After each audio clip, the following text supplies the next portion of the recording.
Hey everyone, welcome to another repair video. Today we're going to be looking at this Xbox One X which has been sent in. This console's been sent in because it's not displaying any video on the screen. So we're going to take a look, we're going to see what's happening, and then we're going to try and fix it. But while I've got your attention, if you are new to the channel and you enjoy this type of content, I would really appreciate it if you hit subscribe and turn on the bell notifications so that you don't miss any future videos. And you can also follow me over on Twitch, where I live stream not just repair content but games and drive alongs as well. So if you want to check me out over there, there'll be a link in the video description. And if you think I'm looking a little bit too skinny, you can help me to eat by becoming a Twitch subscriber. So if you link your Amazon account to Twitch, then you can become a Twitch subscriber for free. It doesn't cost you anything, but it does give me $2.50 every month, and that all helps out the channel. It helps me to continue making these videos, and it helps me to put weight on because I'm too skinny. So I would really appreciate it if you did that. So without further ado, let's see what's going on with the console, and then we'll try and fix it. So I'm going to plug in a HDMI here and a power cable. And let's see what goes on when we turn it on.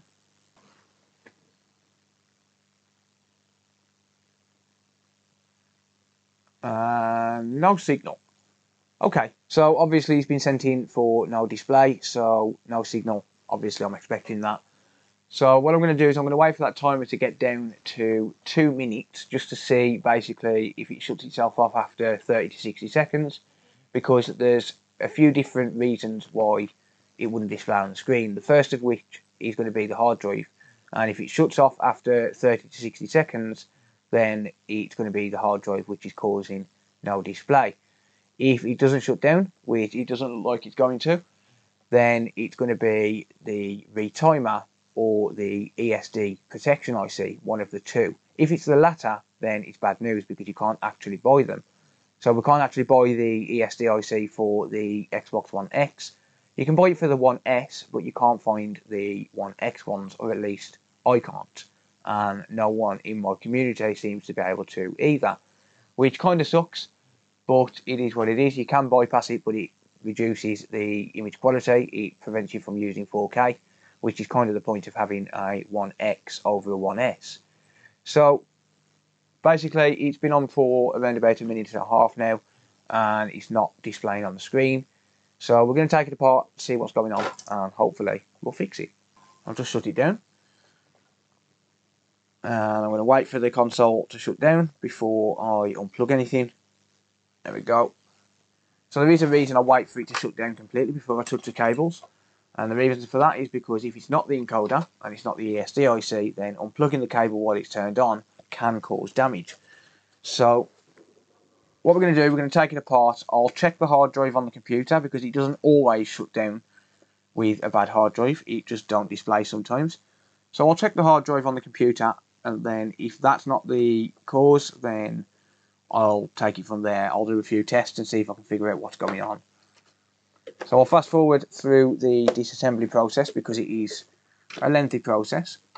So I'll fast forward through this and I'll pick up the video when the console is out of the case.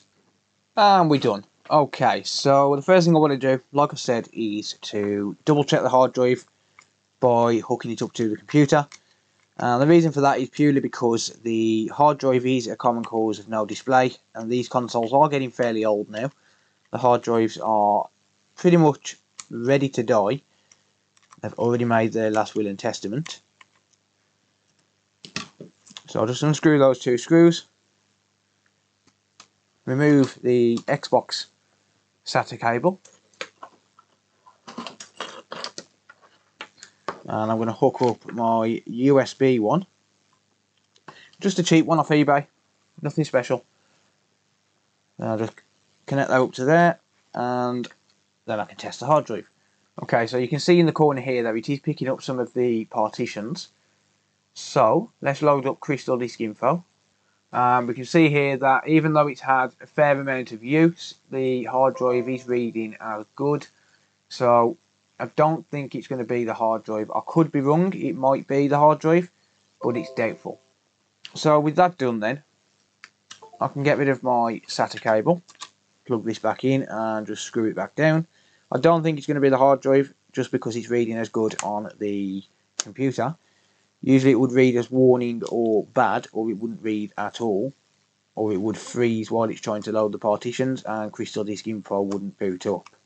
So I don't think the hard drive's to blame. So the next thing I'm going to be checking is going to be the HDMI port itself. I could have inspected that earlier, but the console has to come out anyway. No matter what is wrong with this in terms of the display, the motherboard has to come out, or at least you have to take all the screws out to get to the parts.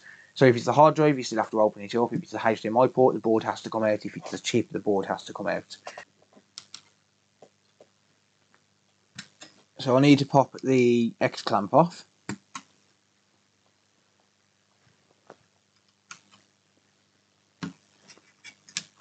There we go. And one thing I am noticing with this is the fact that the console was very dusty. And I've said this before, the console being dusty can cause a problem. Not because of any kind of ESD or anything like that, or it can cause ESD issues, but the main issue that a console being dusty is going to cause is over time and prolonged gaming sessions, the heat is going to build up, and you're going to get heat build up, and it's going to trap itself inside the console because the vents are blocked. So, for example, this console in particular, the main vents were blocked, and one of the things that can do is, obviously, like I said, cause heat build up, and if heat starts to build up, then it can't cool itself, it gets warmer. The more heat builds up, it can't cool itself, it gets warmer, so on and so forth. And obviously any component on a motherboard, doesn't matter what it is, any component has got a maximum operating temperature, and if it gets close to that temperature, it's not going to actually hit it because most components are around about 105 to 120 degrees Celsius. But if the console gets close to that threshold, so for example 90 to 95 degrees Celsius, over time the chips are going to start to degrade, and the first one that generally goes is the HDMI read timer, or read driver, whatever you want to call it. If the chips are degrading, then basically it's only a matter of time before they fail, and it's usually the HDMI which fails first. I believe the maximum threshold for that is 105 degrees Celsius. I could be wrong, but I think it's 105. The first thing I'm doing, obviously, is just getting rid of this thermal paste because it's going to need fresh before it goes back together. That is a given. It has to have fresh thermal paste. I might as well get rid of it now, stop it going all over my fingers. Okay, so with that done, let's pop under the scope and I'll show you what I'm going to do next. So first things first is I want to inspect the HDMI port, and to be honest with you, that looks fairly good. The HDMI port appears fine. Can't see any kind of damage, so I don't think that's the cause. Let's just give it a wiggle. That's good. So with the HDMI port being okay and the hard drive being fine, we move on to this chip here, NFD735. I think these have got different markings depending on when they was made or something. I'm not sure entirely, but I think some of them have different markings, and it's not an identifier anyway, so we don't know what this chip is. All we know is it's made by STMicron, and that's pretty much that. The one for the Xbox One S is HDMI C24, but this one we don't know. So if anyone knows, I would love to find out. So basically this is the Esd Protection Pack, or Esd Protection Diodes, and basically this goes when we get a power surge down the HDMI cable, typically down to things like thunder and lightning and things like that, or maybe a faulty TV or a faulty HDMI cable, something like that. But basically if this dies, then usually we get some shorts around the components that are surrounding the chip. So we'll do that, we'll test those. So I'm going to put one probe on ground, and I'm just going to test the components around here for shorts.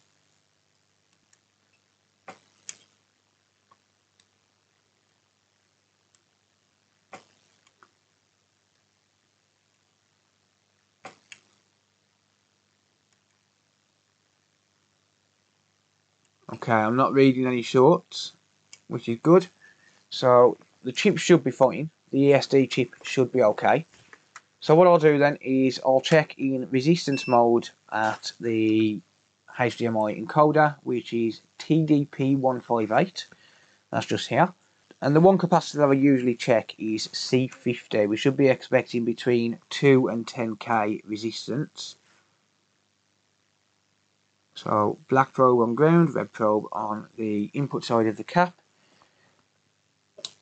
And we're given a reading of 280 ohms. 280 ohms. Just take a look at that there. So C50 is reading 280 ohms. We should be expecting between 2 and 10k. And that is a bad chip. So what we're going to do then is we're going to remove the chip and we're going to replace it with a brand new one. These can be bought from AliExpress or eBay. eBay's pretty expensive. I would avoid that if I were you. If you can wait for it, buy it off AliExpress. So I've got my hot air set at 460 degrees Celsius here. 40% airflow.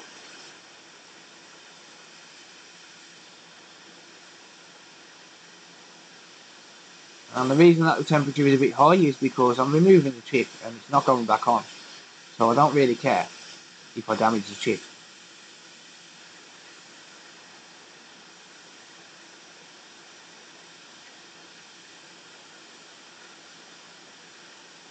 There is also the fact that these heat weld themselves onto the board sometimes.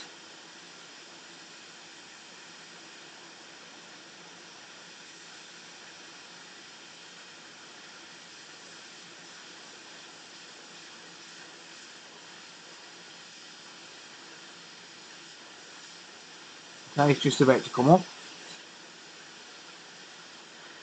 There we go, beautiful. So there's the old chip removed. Okay, and pin number 1 is going to be in the bottom right hand corner, so let's just line that up. It looks upside down when it's in this orientation. And what I'm going to do, I do have a stray solder ball there on my tweezers, which was weird. So I'm going to get this roughly lined up. Whoops. I'm going to get it roughly lined up in the right orientation.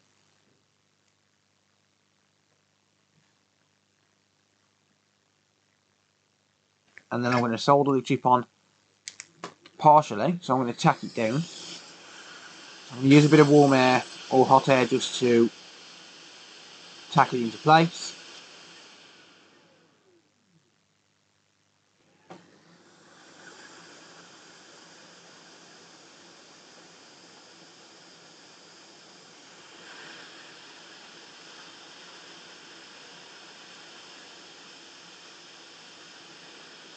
Use a bit of hot air just to tack it down. Oh, damn it. Annoying when that happens.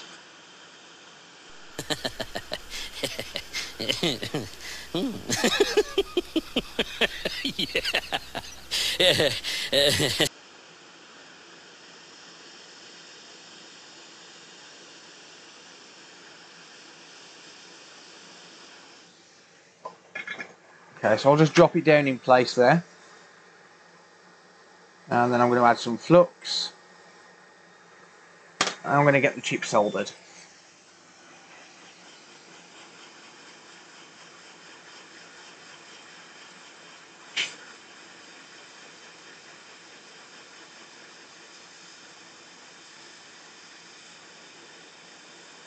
And surface tension should take over in a minute.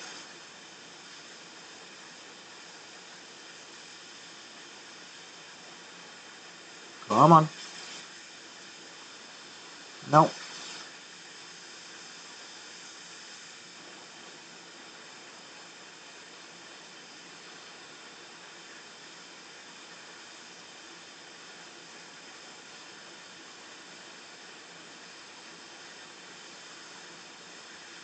Now press down on the chip. And that's going to make sure it's flat to the board. And if you're wondering why I didn't replace the solder that was on there, it's because it's not actually needed. The solder that's on there is absolutely fine. I know it's lead-free solder, but it is absolutely fine. And it's pointless replacing it if there's nothing wrong with it. So I'll just scrub it off with isopropyl alcohol and a toothbrush.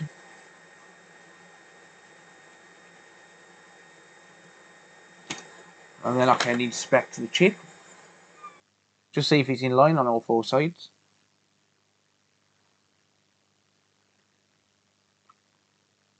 That side looks pretty lined up to me. You can't see it very well because of the lighting, but it looks fairly well lined up to me.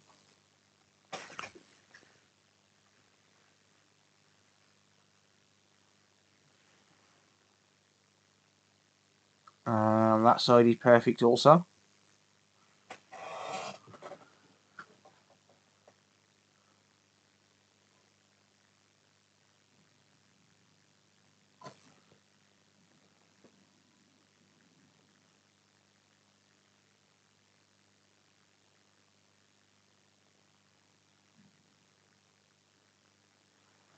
Perfect. Perfect. So you can't see it very well, but that's because the light can't penetrate the camera at that zoom level. But that is good to go. And we should be done. That easy.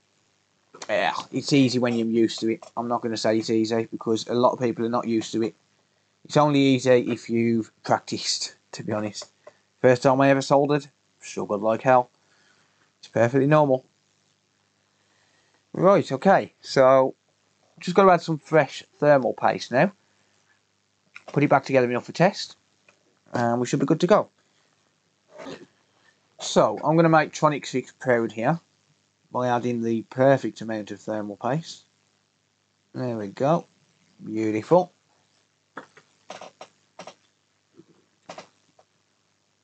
And let's not forget to put this viscous paste back. It's a bit of a pain in the backside, to be honest. Hate this stuff, it's like flubber. But it is needed to cool the components around the APU.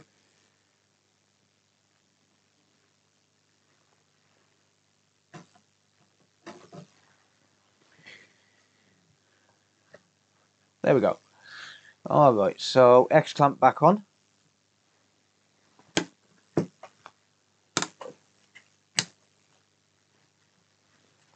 And I'm going to drop it inside the case, put the components in and give it a test. So I'm not going to screw anything down apart from 2 screws in the power supply. And the reason for that is because they're a little bit difficult to get in once everything's in place. So I'll screw it down a little bit now, just a couple of screws, and then I'll call it good.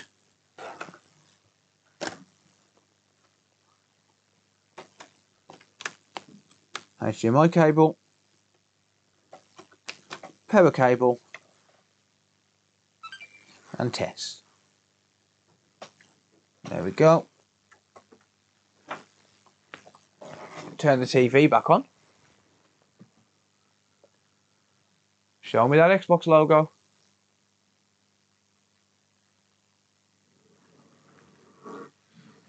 And we're done. So there we go. That is pretty much that. So for the purpose of the video, my job is done and this console is working again. Obviously, the HDMI encoder on the Xbox One X is not only a cause of no display, but it can also cause it to not turn on as well. I've actually got a console behind me, belongs to another customer. I've got to find some time to try and do an ESD bypass on that one because the ESD IC seems to have failed. But basically, that one also had a faulty encoder causing no power. But this one, obviously, the ESD IC is fine, and the cause of the no display was down to the HDMI encoder, which is what I suspected from the start. So that's going to be it for this video. Thank you very much for watching. I really appreciate it. If you do have any comments or questions, leave them down in the comment section down below. I always enjoy reading the comments and replying to them as well. Gives me something to do in between jobs. And if you want to organise a repair, you can do so getting in touch using the website address in the video description. If you enjoy this type of content, be sure to hit the subscribe button and turn on bell notifications so that you're notified whenever I release a video. And if you want to support the channel, you can do so by becoming a Patreon supporter using the link in the video description. You can become a channel sponsor using the join button down below the video, or you can become a Twitch Prime subscriber using the Twitch link in the video description. just head over to Twitch, follow the channel, and then link your Amazon Prime account, and then you can subscribe for free, and it doesn't cost you anything, but it does help out the channel. But that's going to be for this video, guys. If you enjoyed it, give it a thumbs up. If you disliked it, give it a thumbs down. Let me know why you disliked it. But that's going to be it for now. Thank you very much for watching. I really appreciate it. And until next time, I'll see you later. Bye for now.